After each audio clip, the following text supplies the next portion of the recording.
l'émission Parole de femmes. Nous parlons de l'authenticité. L'authenticité, c'est dire la vérité, c'est agir dans la vérité et c'est aussi savoir marcher dans la vulnérabilité. Et aujourd'hui, nous voulons non pas contredire tout ce que nous avons dit hier, mais apporter un certain équilibre et un certain cadre en parlant aussi de la discrétion, parce qu'on peut croire que l'authenticité, c'est tout dire à n'importe qui et c'est de pouvoir partager sa vie privée dans les moindres détails à tout le monde.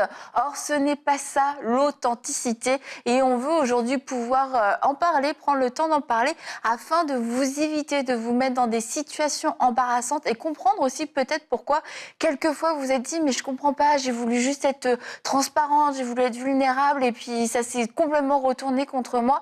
Peut-être que vous avez franchi cette limite de la discrétion et c'est vrai que quelquefois ça peut être la limite peut être très fine. Alors aujourd'hui on va voir comment ne pas passer cette limite qui peut, comme je l'ai dit, nous mettre dans des situations quelquefois un petit peu compliquées et qu'on aurait pu éviter avec ces quelques bons conseils que nous allons vous partager aujourd'hui. Donc c'est ça, on avait fait une émission il y a quand même très longtemps, je crois, dans Parole de femmes, sur la discrétion et j'avais bien aimé.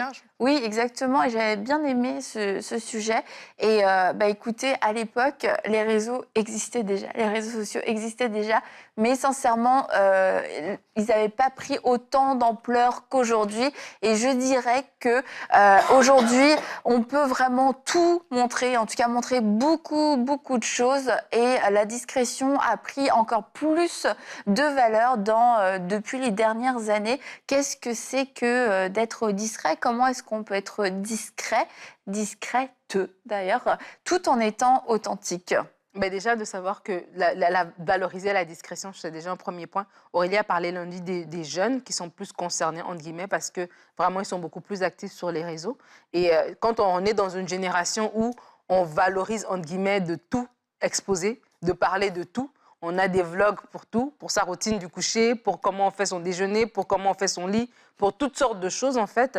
On a l'impression que tout doit se vivre à l'œil nu comme ça. Et donc, c'est important de nous, en tant qu'enfants de Dieu, de comprendre que la discrétion fait partie des bonnes valeurs qui sont encore d'actualité, quand bien même le système nous montre que ça ne l'est pas, ça l'est. Ça nous protège, ça nous garde à long terme, ça protège notre témoignage et ça nous protège, ici on a parlé hier de la vulnérabilité, mais ça nous protège de ne pas tomber dans des cercles des personnes qui vont abuser de nous, qui vont profiter de nous si on sait déjà être discret. Donc je crois que le premier point, c'est de valoriser la discrétion, que la discrétion, ce n'est pas de l'hypocrisie, c'est de la sagesse tout simplement, c'est de comprendre qu'il y a un certain cadre, qu'il y a de l'information qui n'est pas de l'information qui est à donner à tout le monde. Comme quand je vais chez le banquier va me poser des questions par rapport à mes finances, il n'a pas besoin de savoir mon groupe sanguin. Il est en train de me parler par rapport à mes placements. Donc, si je vais chez le médecin va me poser des questions sur ma santé. Il n'a pas besoin de savoir ce que j'ai dans mon compte en banque. À moins que vous payiez vos soins, je ne sais pas. Bon, bref. Donc, pour dire que voilà, on comprend ça dans le naturel. Donc, c'est important à ce moment-là de dire que la discrétion, c'est important, ça nous préserve et c'est à nous de l'appliquer en fait. Ce n'est pas les gens qui vont nous l'imposer parce que des fois, les gens vont nous inciter à partager beaucoup plus qu'on avait peut-être l'intention de partager au départ. Donc, c'est important de préserver notre discrétion et de la valoriser. Et tu en as un peu parlé hier aussi, c'est important de savoir qui est en face de nous. Parce que c'est pas avec tout le monde, comme tu disais, que tu vas être vulnérable. Et la discrétion fonctionne pareil. C'est qu'il y a des informations, peut-être que tu vas donner, mais il y a un cadre à tout ça. Je ne sais pas si on organise un jeu dans ton entreprise et tout, et que tu es en train de jouer, ce n'est pas le moment de ni lâcher des trucs devant ton patron qui n'ont pas de rapport avec le travail ou l'environnement professionnel. Donc, quand on parle de discrétion, on parle aussi de savoir qui on a en face de nous lorsqu'on est en train de s'exprimer, lorsqu'on est en train de parler, la façon dont tu seras peut-être ouvert avec ton meilleur ami, ce ne sera pas la manière dont tu seras ouvert avec ton patron, par exemple, parce que vous n'avez pas tout simplement la même relation. Donc, la discrétion tient compte de ça aussi. Ça tient compte des personnes en face et on n'est pas obligé de tout dire non plus. Il y a des choses que tu peux garder pour toi. tout simplement, parce que ça n'apporte rien. Et il faut se poser la question, est-ce que ce que je dis est édifiant, en fait? Est-ce que dans la situation actuelle, c'est nécessaire de dire cette chose? Et quand tu vas comprendre que non, c'est pas nécessaire, tu peux juste garder ça pour toi. C'est aussi ça la discrétion, tout simplement, plutôt que de s'ouvrir, de parler. On sait ce que la Bible dit à propos de la personne qui parle beaucoup et tout. Et la Bible nous encourage aussi à garder notre langue, en fait. On dit que c'est comme un feu qui peut embraser toute une forêt. Donc, vraiment, à maîtriser l'usage de notre langue. Et quand on est dans cette maîtrise-là, bon, là, on parle de la langue, hein, mais ça peut être sur les réseaux, maîtriser l'usage de tes publications, comment est-ce que tu fais tes choses et tout. Donc, dans ce registre-là, on doit vraiment se poser la question, est-ce que c'est utile? Qu'est-ce que ça va apporter? Et si ça n'apporte rien, ben, on connaît la réponse. Et tu parles des réseaux, ça tombe bien. Quel lien, alors qu'on en parle depuis le début.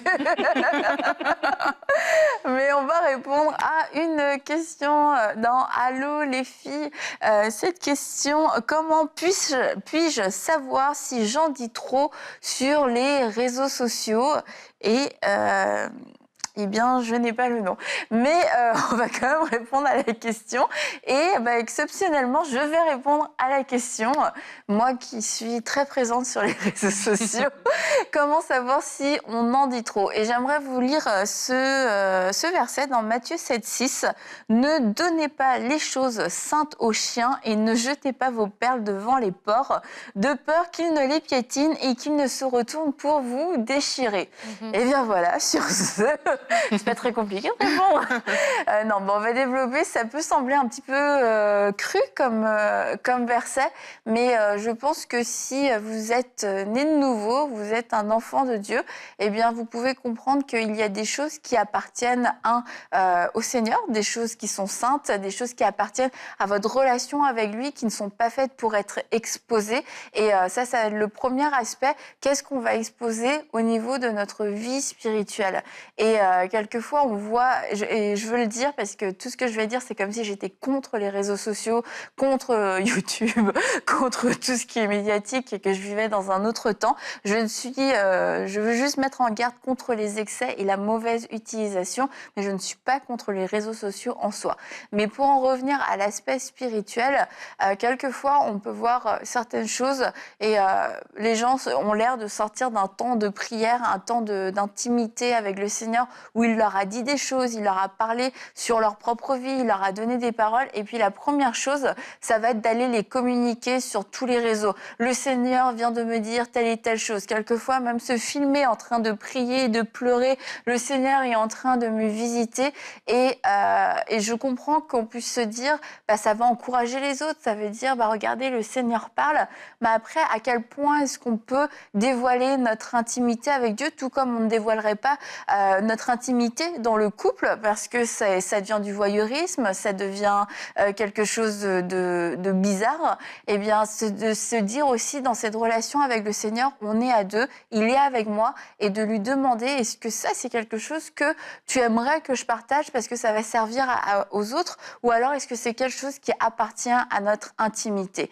Et juste la petite parenthèse, de prendre en photo le verset qu'on n'a même pas lu, mais pour comme alimenter un feed spirituel, eh bien ça, c'est une forme d'hypocrisie, que ce qu'on puisse partager, ce soit des choses aussi qu'on s'assure de pouvoir vivre, que des choses qui sont dans notre vie, qui portent du fruit dans notre vie, avant de pouvoir peut-être les enseigner aussi sur les réseaux. L'autre aspect, ça va être concernant la vie privée. Est-ce que j'en dis trop sur les réseaux sociaux?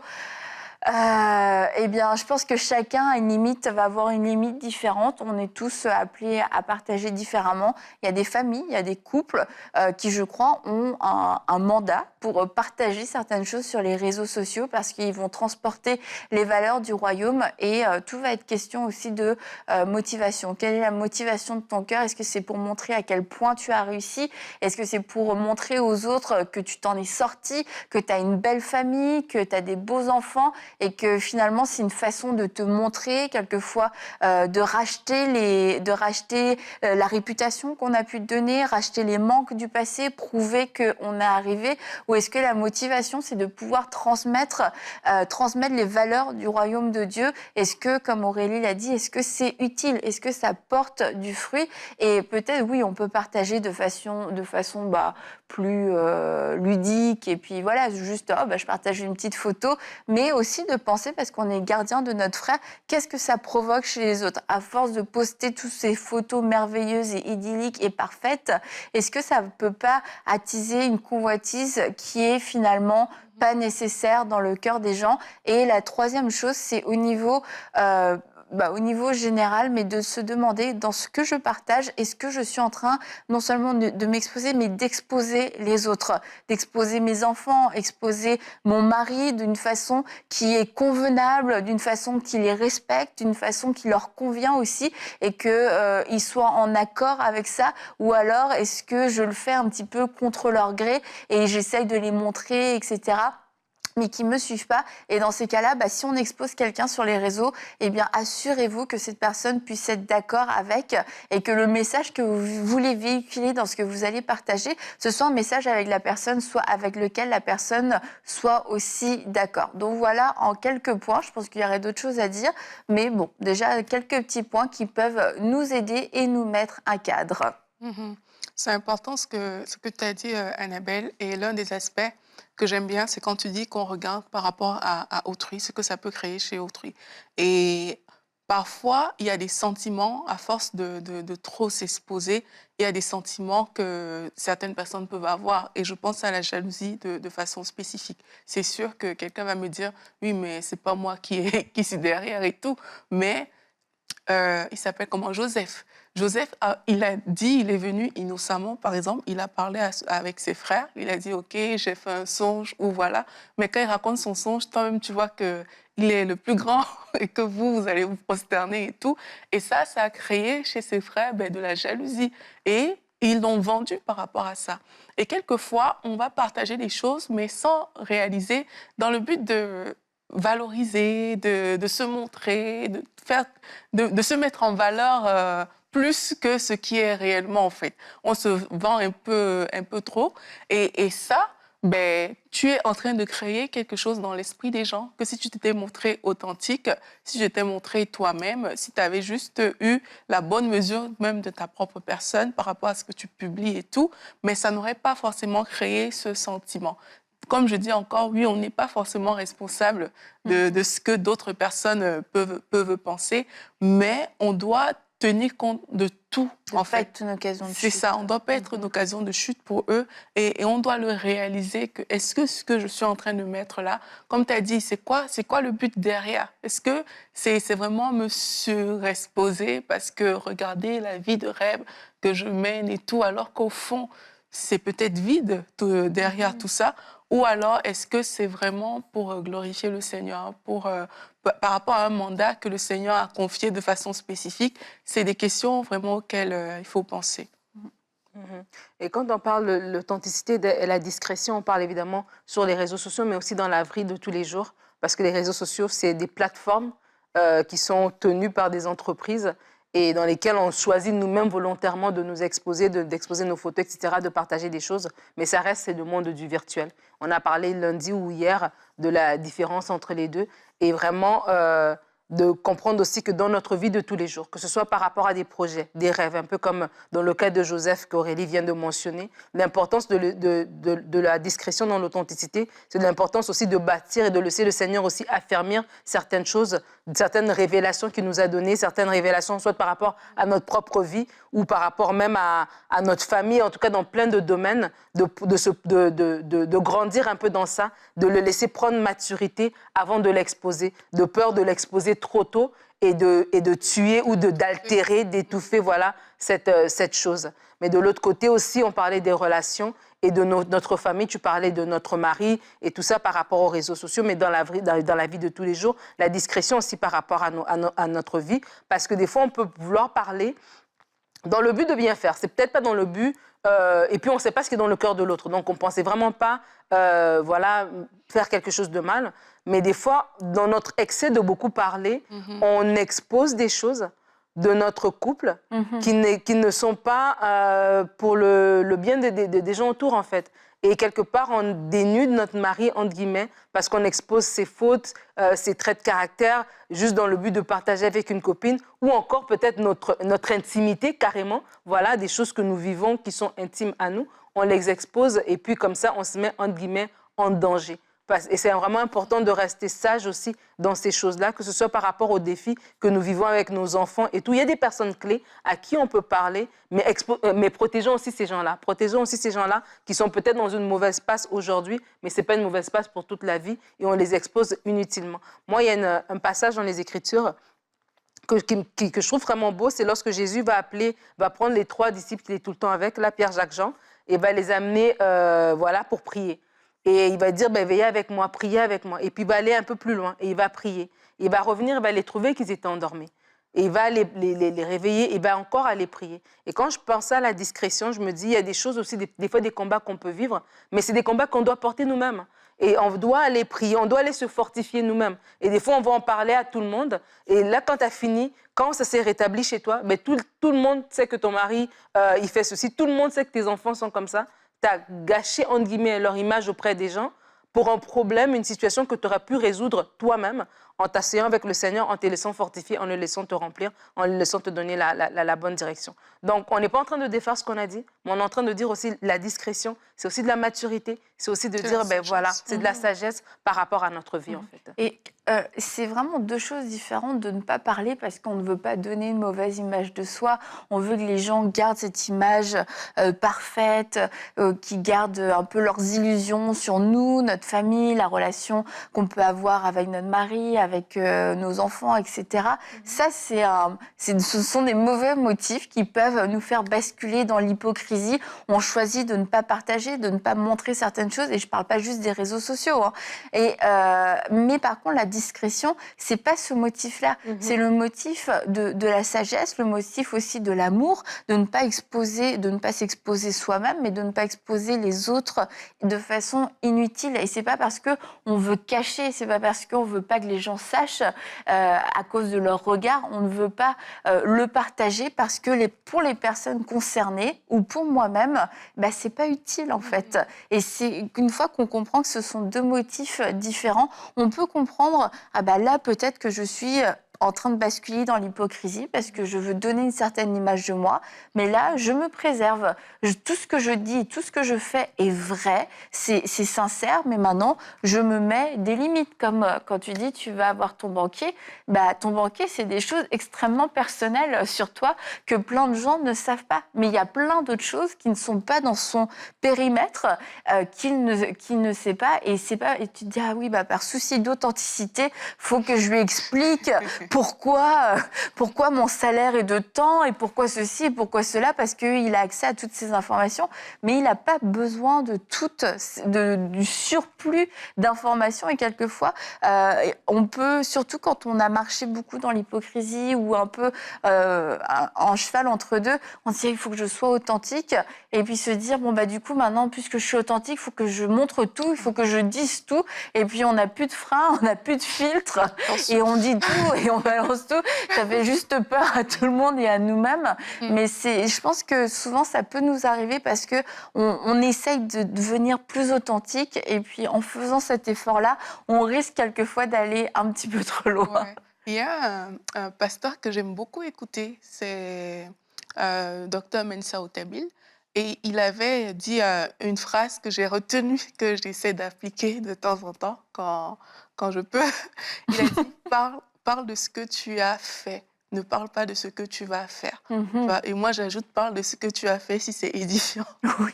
Et parce que parfois, la discrétion, c'est ça aussi. La discrétion, c'est de savoir dire les bonnes choses au bon moment et de ne pas venir s'étaler tout le temps, en fait. Et quand tu parles de ce que tu as fait, ce que ça va faire, c'est que vu que tu sais c'est ce que tu as fait, tu as un cadre qui est défini par rapport à ça. Et ça va même éviter les rumeurs, les fausses propagandes qui sont vraiment inutiles. Parce que ce que tu dis, ben, tu le dis à une personne la personne va la déformer, ça va devenir une histoire, ça va devenir des rumeurs, tout simplement parce que non seulement, comme tu t'es étalé, peut-être c'est des choses juste que tu penses et tout, c'est pas rentrer dans un certain cadre, en fait. Donc, moi, c'est le même conseil que je veux donner aujourd'hui. Quand vous ne savez pas quoi dire, vraiment, si c'est pas une parole que le Seigneur vous a mis à cœur, si c'est pas... surtout si la personne à qui vous parlez c'est juste pour parler, quoi. C'est pas pour édifier. Si c'est dans ce cadre-là, limite-toi à ce que tu as fait, en fait. Et ce que tu as fait qui édifie, et ne va pas chercher plus loin que ça. Je pense que ça va aider beaucoup de gens au niveau de la discrétion, parce que comme tu dis, pour être authentique, on peut s'ouvrir un peu trop. Même les gens en face sont comme... Non, stop. Je veux pas en savoir plus. Tu peux garder, mais on peut parfois balancer, là. Donc, il faut faire attention avec ça aussi. Mais tu vois, quand tu parles, je me dis aussi, de l'autre côté, c'est que lorsque quelqu'un nous a partagé quelque chose, l'authenticité et la discrétion, c'est aussi de garder ce que la personne nous a partagé. Pas parce que je suis authentique. Tu parles avec Aurélie, oui, elle m'a dit ça, elle m'a dit ça, elle m'a dit ça. Et des fois, on blesse aussi parce qu'on manque de discrétion. Donc, la discrétion par rapport à nous, mais la discrétion aussi par rapport aux autres. On a parlé hier de la vulnérabilité. Quelqu'un peut être venu dans un moment de vulnérabilité, nous partager quelque chose de très intime, de très profond. La discrétion aussi, elle s'applique là. C'est pas parce qu'on est une personne authentique que là, moi, je dis tout. Et puis, voilà. Des fois, on manque aussi, on parle un peu à la légère comme ça avec les secrets d'autrui. Et c'est important aussi d'être discret à ce niveau-là. Et je tiens à le redire, nous, on aime l'authenticité. Dans cette émission, on aime l'authenticité. Et on a choisi d'être authentique. Mais on choisit aussi la discrétion. On va, je vous révèle tout, du coup, parce que je suis en train de manquer de discrétion. On te regarde, on se dit, et c'est qu'on va choisir de s'ouvrir sur certains sujets et quelquefois de faire le choix de mettre en lumière certains échecs qu'on a pu avoir ou certaines hésitations, certains questionnements, certaines faiblesses qu'on a ou qu'on a pu avoir. Mais on est aussi, on veut être aussi responsable de ce qu'on va dire. Et si on estime que c'est pas une source d'édification, mais on va choisir de ne pas le dire. Et je pense que le ministère aussi a été entouré de beaucoup d'images, de beaucoup d'apparences, de superficialité. Et les gens, j'ai apprécié voir des ministères plus authentiques. J'ai apprécié de voir des choses aussi où tu vois des pasteurs peut-être plus dans le cadre de leur quotidien, où c'était pas juste le dimanche, ils ont l'air parfaits, leur famille a l'air parfaite au premier rang, et on parlait des vlogs et tout. C'est sûr, ça a amené toute une fraîcheur quand même. Tu te dis, mais c'est des gens comme nous. Mais encore une fois, c'est de faire attention jusqu'où on va. Et je veux vous encourager, si vous-même vous êtes un ministère, eh bien faites attention quand même à ce que vous partagez. Oui, mais comme ça inspire les gens dans le quotidien. On peut inspirer les gens dans le quotidien. Dans notre quotidien, c'est sûr, montrer des choses et voir que, oui, on peut être en retard. Quelquefois, on peut avoir un quotidien un peu chaotique, etc. Mais encore là, est-ce que c'est ce que Dieu m'appelle à faire? Et est-ce que c'est édifiant? Et est-ce que je tombe pas non plus dans un système un petit peu de star system, en fait, où tout tourne autour de moi et puis on en oublie Jésus, on en oublie de glorifier Jésus. Et notre premier mandat, votre premier mandat, si vous êtes un ministère, c'est d'annoncer la parole de Dieu. Et si c'est à travers les réseaux, de trouver cet équilibre entre ce qui peut édifier dans la vie personnelle, la vie quotidienne, des posts, etc. Mais aussi, il y a des temps, c'est 100% consacré à la parole, à l'exercice du ministère. Et c'est sûr, c'est un apprentissage. Il faut apprendre à trouver son équilibre avec, quelquefois ça marche, quelquefois ça marche pas. Mais par exemple, ça c'est une évidence même, j'espère pour vous aussi. Mais on peut dire oui, on aime l'authenticité, on veut tout voir, etc. De pas tomber dans le voyeurisme. Mais après, je sais pas, c'est une question de bon sens. Pas parce que je veux être redevable envers les gens, je veux leur montrer mon quotidien. Est-ce que tu vas te filmer sur les toilettes ou dans ta douche, etc. Là, on comprend que tu as dépasser les limites. Et j'espère que vous le comprenez, que c'est une évidence pour vous aussi. Si ça ne l'était pas, ça l'est aujourd'hui. Ne réfléchissez même pas. Dites-vous que j'ai dit la vérité. Cette fois-ci, mais il n'y a même pas de discussion à avoir.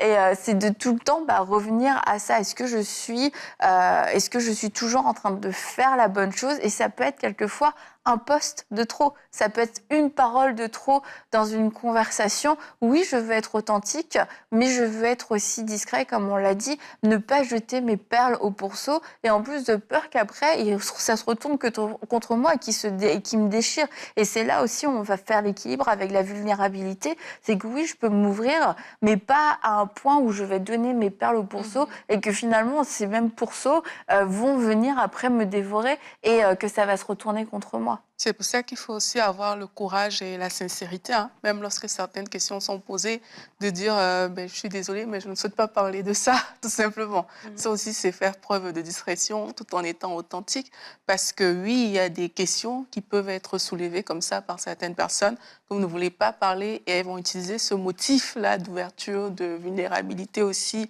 je ne sais pas, le motif de transparence, mais on n'est pas obligé de tout dire. Et parfois même, c'est pas parce que quelqu'un est ton responsable et tout que tu es obligé de lui dire. Moi, tu parlais tout à l'heure d'être discret par rapport aux autres. Moi, je connais tellement de cas où il y a peut-être un responsable qui a trop parlé et ça a entraîné beaucoup de désordre. Ça a entraîné du désordre parfois dans certaines églises. Ça a vraiment créé des dégâts. C'est pour ça que même si certaines questions sont posées, vraiment, si vous ne sentez pas dans votre cœur que vous devez dire cette chose, excusez-vous, tout simplement. Mais ça, c'est une forme d'authenticité. C'est ça, c'est de dire vraiment avec sincérité, je suis désolée, mais je ne souhaite pas aborder ce sujet aujourd'hui. Et puis, en rester là, tout simplement, ça va aider. Ne pas sourire juste parce que en face, ah non, mais c'est un aîné, non, mais oui, ça peut être un aîné, ça peut être quelqu'un de très bien, mais c'est pas parce que la personne est très bien que ça signifie qu'on doit tout déverser non plus. Tu as fait une très belle différence, Annabelle, entre l'hypocrisie là, et quand ça doit être authentique. Tu as vraiment fait cette belle différence-là. C'est avoir ça à l'esprit, si je ne cherche pas à me surprotéger pour rien, mais réfléchir, est-ce que c'est utile? Est-ce que vraiment je sens que je dois le dire à cette personne? Si on ne le sent pas, même si la personne a demandé, vraiment on s'excuse, mais on ne le dira tout simplement pas. Et quand on partage, on va juste sur les réseaux, c'est important de comprendre que ça reste pour toujours. Et c'est important des fois, nous-mêmes aussi, de retourner un peu sur notre fil d'actualité, dans nos anciennes posts, et de dire, est-ce que je suis à l'aise? À l'aise, est-ce que ma belle-mère, mon ami, mon voisin, tous ces gens-là aient cette information-là? Et des fois, lorsqu'on fait ça, on se rend compte, vraiment, il y a des choses que, est-ce que ça valait vraiment la peine de partager? Pas du tout. Donc, c'est important de... C'est pas tomber dans l'hypocrisie, on en a déjà parlé, mais des fois, nous-mêmes aussi, appliquons un filtre supplémentaire lorsque nous partageons certaines choses, le filtre de la discrétion. Appliquons le filtre de la discrétion, pour savoir ce que je partage ici, là. Est-ce que ça vaut vraiment la peine? Et des fois, on a juste envie de partager, mais en fait, c'est pour des mauvaises motivations. Donc, il y a des gens qui ont perdu des emplois parce qu'ils ont partagé tellement de choses sur eux que leur employeur a dit, entre la personne qui est venue en entrevue et celle que j'ai vue sur les réseaux après quand je suis allée faire ma petite enquête, c'est pas du tout la même personne. Donc, c'est important vraiment de faire attention à ces choses-là et de vraiment nuancer. Alors, on vous encourage et on vous exhorte à l'authenticité dans la sagesse. Valorisez la discrétion dans vos rapports les uns avec les autres et premièrement avec Dieu, parce qu'il y a des choses qui sont tellement précieuses que Dieu vous confie comme une confidence, comme un secret, parce que la Bible nous dit qu'il confie ses secrets à ses amis et c'est des choses qui n'ont pas leur place sur la place publique parce qu'elles sont trop précieuses, trop saintes, trop sacrées et que le Saint-Esprit puisse vous conduire dans ce chemin, qu'il puisse vous enseigner jour après jour, parole après parole, discussion après discussion, partage après partage pour marcher à la fois dans l'authenticité mais aussi dans la discrétion. Et on va se retrouver demain pour une prochaine émission de Paroles de Femmes.